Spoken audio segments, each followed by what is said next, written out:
Hello दोस्तों, कैसे हैं आप। मैं आपका होस्ट अंकुर कुमार चैनी आज आपको लेकर हूँ आपके अपने YouTube channel web coding with Ankur में। आज जो आपको पता है कि कुछ वीडियो से हम क्या कर रहे हैं, हम ड्रैग एंड ड्रॉप प्रोजेक्ट बना रहे हैं टाइपस्क्रिप्ट में।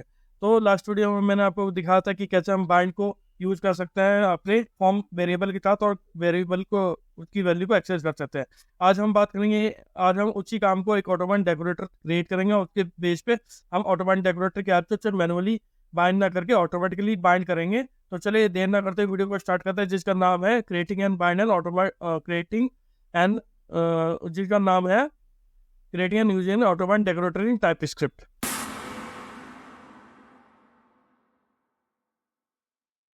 तो आप देख सकते हैं कि कल की लास्ट वीडियो में हमने देखा था कि कैसे हमने फॉर्म को क्रिएट करा था, साथ ही हमने जो बाइंड मेथड की हेल्प से बाइंड करा था और सबमिट हेडर कॉल किया था। तो चलिए एक बार एग्जांपल को रिव्यू कर लेते हैं। तो ये आपका एग्जांपल था जो मैंने लास्ट वीडियो में बनाया था, और हमने क्या किया था, हमने इसमें टेक्स्ट पास किया था, उस वैल्यू को हमने गेट किया था with the help of bind method. जैसे भी आपको जैसे हेलो ऐड किया, डिस्क्रिप्शन ऐड किया पीपल में और ऐड प्रोजेक्ट करोगे तो आपको सब डिटेल मिल रही थी। ठीक है, हालांकि इसमें कोई प्रॉब्लम नहीं है अगर हम बाइंड मेथड यूज कर रहे हैं, लेकिन इसका और भी एक ऑप्टिमाइज वे हो सकता है। तो उस चीज़ को हम कैसे करेंगे, तो इसमें हम क्या करेंगे आज इस वीडियो में हम एक ऑटो बाइंड डेकोरेटर यूज करेंगे, उसकी हेल्प से हम इसे बाइंड करेंगे। अभी क्या है, अभी आप क्या कर रहे हो, अभी आप दिस कमिट हैंडलर से आप कुछ मैनुअली बाइंड कर रहे हो, डॉट बाइंड का यूज करके आप इसे कमिट हैंडलर फंक्शन को बाइंड कर रहे हो इस पर्टिकुलर ऐड इवेंट लिसनर के साथ। लेकिन क्या हो अगर मैं इसे ऑटोमेटिकली बाइंड करूँ, तो अगर आपको ये चीज़ ऑटोमेटिकली बाइंड करनी है तो हम उसके लिए यूज करेंगे ऑटो बाइंड डेकोरेटर। ठीक है, तो चलिए एक ऑटो बाइंड डेकोरेटर देखेंगे और उसकी फंक्शनलिटी हम देखेंगे कि जो चीज़ हम manually by dot bind this use करके कर रहे हैं वो हम ऑटोमेटिकली डेकोरेटर फंक्शन से कैसे यूज कर सकते हैं। ठीक है, तो उसके लिए हम क्या करेंगे, उसके लिए हम एक फंक्शन क्रिएट करेंगे इस क्लास के बाहर इंडिविजुअली। ठीक है, तो मैं यहाँ लिखूंगा एक ऑटो बाइंड डेकोरेटर, मैं लिखूंगा यहाँ ऑटो बाइंड डेकोरेटर। ठीक है, और ये मेरी प्रोजेक्ट क्लास है। ठीक है, अब इस ऑटोमैन डेकोरेटर दरअसल क्या होता है, ऑटोमैन डेकोरेटर आपने जैसे कि पढ़ा है हमारे मेरी इस वीडियो में, पिछली हुई कुछ वीडियो में, जिसे ऑटोमैन डेकोरेटर कहता है वो एक सिंपल फंक्शन होता है। ठीक है, मैं यहाँ एक क्रिएट करता हूँ सिंपल फंक्शन और ऑटो बाइंड ले लेता हूँ। आप चाहो तो कुछ भी नाम ले सकते हो, मैं यहाँ इसे ऑटो बाइंड ले रहा हूँ। तो ये कुछ पैरामीटर एक्सेप्ट करता है। ठीक है, तो उसमें क्या क्या पैरामीटर में क्या क्या चीज़ होती है, पहला होता है टारगेट, किस टारगेट से हम ले रहे हैं।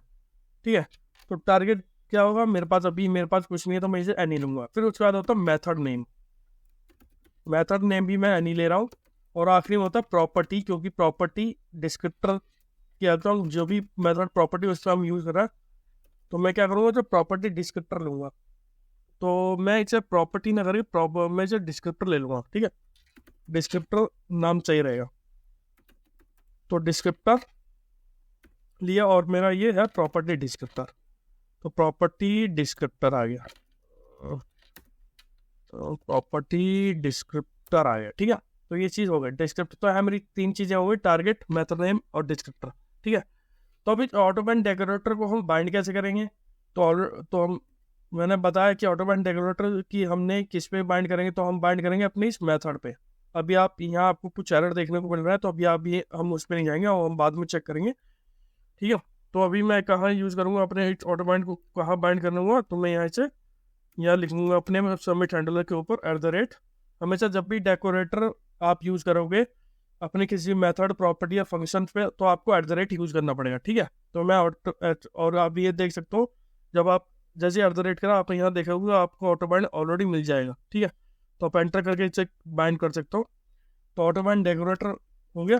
तो अभी ऑटो बाइंड डेकोरेटर इशू देगा, वो इशू हम थोड़ा सा रिजॉल्व करेंगे एक एक करके। तो यहाँ क्या करूँगा, ऑटो बाइंड डेकोरेटर क्या करता है, इसमें पहले मुझे एक ओरिजिनल मेथड एक्सेस करना है अपना। ठीक है, तो ओरिजिनल मेथड कैसे लूँगा मैं, ओरिजिनल, तो मेरा एक कांस्टेंट वेरिएबल होगा जो कि एक मैं मेथड ले। ये ओरिजिनल मेथड को कैसे मैं एक्सेस करूँगा, डिस्क्रिप्टर की वैल्यू, जैसे मैंने आपको पुराने में दिखाया था डिस्क्रिप्टर डॉट वैल्यूज है, हम किसी भी मेथड की वैल्यू को एक्सेस कर सकते हैं। अब मैं इसमें एक एडजस्टेंट डिस्क्रिप्टर ऐड करूँगा, उसकी कुछ प्रॉपर्टी होंगी। ठीक है, तो एक ऑब्जेक्ट होगा, इस ऑब्जेक्ट में कॉन्फ़िगरेबल को हमें टूल करना है ताकि हम कुछ चीज़ें उसमें ऐड कर पाए। तो लेकिन ये जो एडजेसेंट डिस्क्रिप्टर होगा ये किस टाइप का होगा, ये प्रॉपर्टी डिस्क्रिप्टर की टाइप का होगा। ठीक है, एक मेथड होगा और ये कॉन्फ़िगरेबल होगा, क्योंकि कॉन्फ़िगरेबल एक्चुअली मुझे चाहिए क्योंकि मैं कुछ प्रॉपर्टी अगर मुझे चेंज करनी है तो मैं चेंज करता हूँ। ठीक है, तो आपका एक एडजेसेंट डिस्क्रिप्टर मैंने बनाया, उसका एक प्रॉपर्टी डिस्क्रिप्टर और एक कॉन्फ़िगरेबल मैंने टूल ले लिया, क्योंकि कुछ चीज़ें मुझे चेंज करनी पड़े तो मैं उसे कॉन्फ़िगरेबल टूल रखूँगा। ठीक है, अब आप देखोगे कि प्रॉपर्टी डिस्क्रिप्टर और ये आपका आ गया, डिस्क्रिप्टर यहाँ आ गया। ठीक है, इसमें क्या करूँगा, मैं गेटर को कॉल करूँगा। गेटर को मेथड को कॉल करूँगा, तो जब भी कोई एक्सेस होगा तो इस मेरे इस गेटर मेथड कॉल होगा।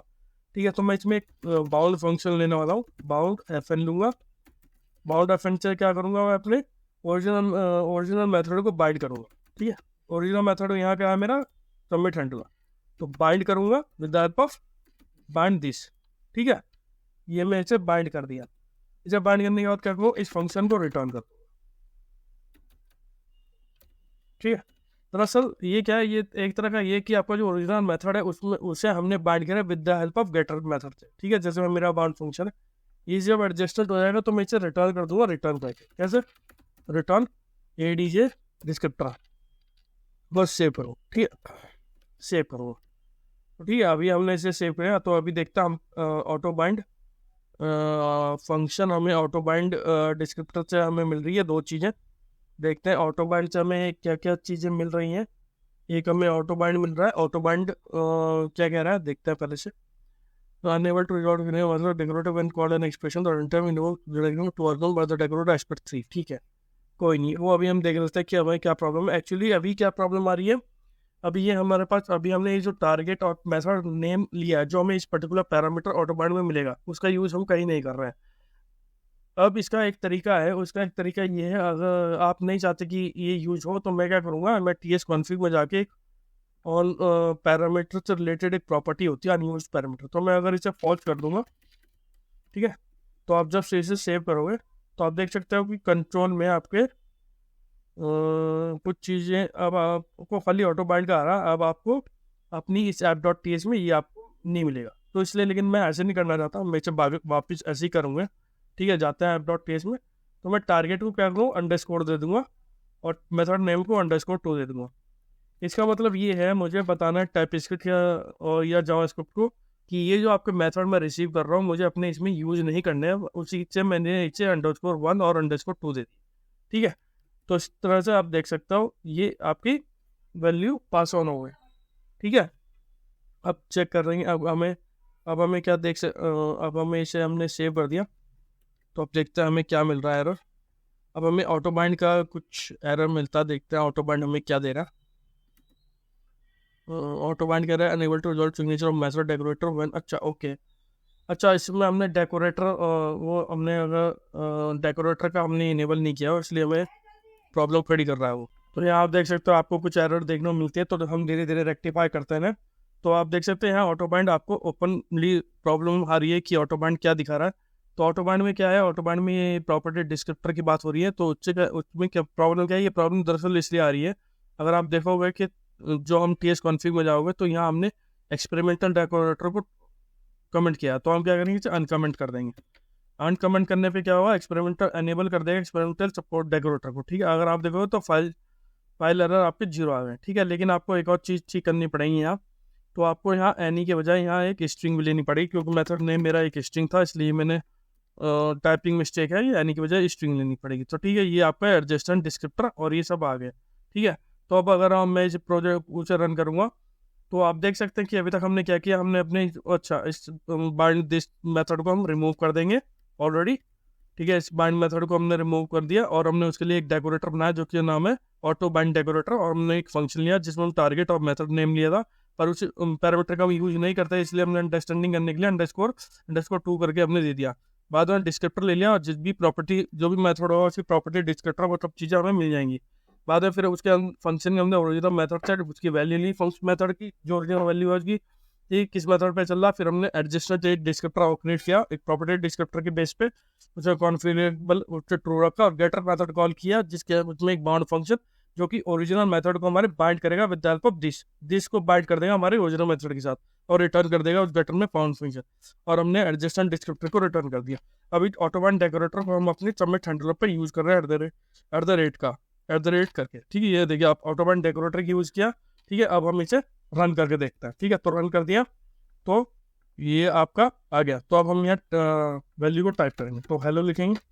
ठीक है, यहाँ मैं डिस्क्रिप्शन, क्योंकि मैंने तीनों चीज़ें डिस्क्राइब दिखाई हुई है, और पीपल मैं लिख दूँ 5। ठीक है, तो जैसे सबमिट करूँगा आप यहाँ देख सकते हो आपको hello description of 5 as it is पूरी वैल्यू ऐसी आ रही है जैसा कि हमने डॉट बाइंड दिया। और अब यार आप देखोगे तो हमने अपने सबमिट हैंडलर में डॉट बाइंड दिस मेथड का यूज नहीं किया, बल्कि एक नया डिस्क्रिप्टर, एक कस्टमाइज्ड डिस्क्रिप्टर है with the help of decorator किया। तो हमने एक ओरिजिनल उसके डिस्क्रिप्टर को थोड़ा चेंज किया, उसके बाइंड फंक्शन क्या होता है ओरिजिनल मेथड को बाइंड दिस कर दिया, जिसके हेल्प से हमें डेकोरेटर फंक्शन हमें ऑटोमेटिकली बाइंड करते हैं सबमिट हैंडलर से। ये देखिए हमने ऑटो बाइंड @ करके हमने ऑटो बाइंड डेकोरेटर, ये ऑटो बाइंड डेकोरेटर क्या करता है, ये सबमिट हैंडलर के साथ अटैच हो गया और इस चीज को इसने कॉल बाइंड कर दिया। ठीक है, तो इस तरह से ऑटो बाइंड डेकोरेटर यूज कर सकते हैं हम। अब अगर हमें किसी भी उसकी चीज को बाइंड करना हो, तो ये था टाइपस्क्रिप्ट में एक अच्छा सा मेथड जिसमें हम बाइंड डॉट दिस जो कि हम डायरेक्टली कर रहे थे, मैनुअली कर रहे थे, अब वो ऑटोमेटिकली हम ऑटो बाइंड डेकोरेटर की हेल्प से वो चीज़ कर सकते हैं। आई होप आपको ये ऑटो बाइंड डेकोरेटर टाइपस्क्रिप्ट में कैसे यूज होता है समझ में आ गया होगा। नेक्स्ट वीडियो में हम और भी पार्ट पे इस पे काम करेंगे। अगले हम देखेंगे कि यूजर इनपुट को हम कैसे गेट कर सकते हैं। तो चलिए देर ना करते, अगर आपको मेरी वीडियो अच्छी लगे तो प्लीज़ मेरे चैनल को लाइक कीजिए, सब्सक्राइब कीजिए। Thank you.